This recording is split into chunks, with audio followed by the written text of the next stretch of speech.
एक बेटी की कुर्बानी की कहानी। 6 महीने मायके लगाने के बाद आज बेटी ससुराल जा रही थी।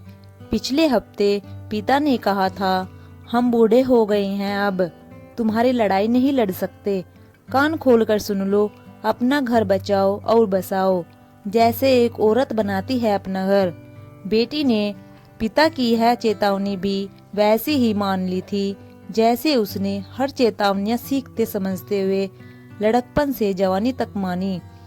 क्या पहने, क्यों पहने, बाल कैसे बांधे, कैसे उठे बैठे, हंसे, सब पिता के बोलने से पहले पिता की आंखों से ही पढ़ती रही और उसी अनुरूप ढलती रही। आज पिता को कहकर बताना पड़ा, इसका मतलब यह आज तक की सबसे बड़ी चेतावनी है। वह नजरें झुकाए धीमी रूंधी आवाज में इतना ही बोल पाई, जी पापा। माँ ने बेटे की आंखों में झांका, वहां शून्य था।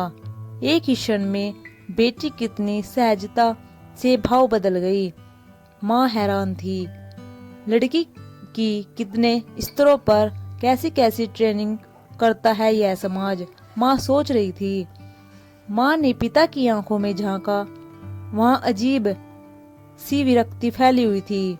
माँ का कलेजा अंदर से फटना चाह रहा था। एक औरत कैसे बनाती है घर, ये मुझसे पूछो। उसी यातना, बलिदान और गुलामी के लिए बेटी को मनाना है। माँ सोचती रही। सुबह पिता दामाजी से बात कर रहे थे, वीकेंड पर बेटी पहुंच जाएगी बेटा, आप उसे स्टेशन से रिसीव करने आ जाना। बस, हम आपको ज्यादा कष्ट नहीं देना चाहते। हम जानते हैं आप काम में ज्यादा व्यस्त रहते हैं, इसलिए इसे वीकेंड पर भेज रही हैं। बेटी ने दामाद से बात करते पिता के कांपते हाथ देखे तो अंदर से रो पड़ी। पिता आज उसे छोड़ने स्टेशन तक नहीं आ सके। घर से ही जरूरी नसीहतें देकर उसे विदा किया। भाई और माँ स्टेशन तक छोड़ने आए।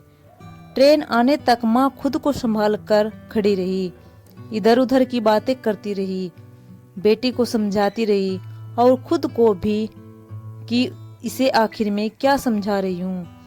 खुद को भूल जा, यही ना। लेकिन खुद को भूले बिना बसती भी तो नहीं लड़कियाँ। उसने मजबूरी का ठंडा लंबा सांस लिया। बेटी को ट्रेन में बैठा वह नीचे उतरी और वहीं स्टेशन पर एक बेंच पर बैठ गई। वह बेटे के सामने रोना नहीं चाहती थी, लेकिन बरबस फूट पड़ी रुलाई को वह रोक नहीं सकी। बेटी ने माँ को खिड़की में से देखा। ट्रेन चल पड़ी थी। बेटी ट्रेन से उतरकर वापस आ जाना चाहती थी, लेकिन उसके सर पर अब नसीहतों की और भारी गठरी लदी थी। वह उस गठरी को छोड़कर उतर नहीं सकती थी। सारे रास्ते वह रोती रही और गठरी को संभालती रही। सो थैंक्स दोस्तों, ऐसी ही स्टोरी देखने के लिए हमारे चैनल को सब्सक्राइब, लाइक, शेयर करना मत भूलिएगा। मिलते हैं नेक्स्ट वीडियो में।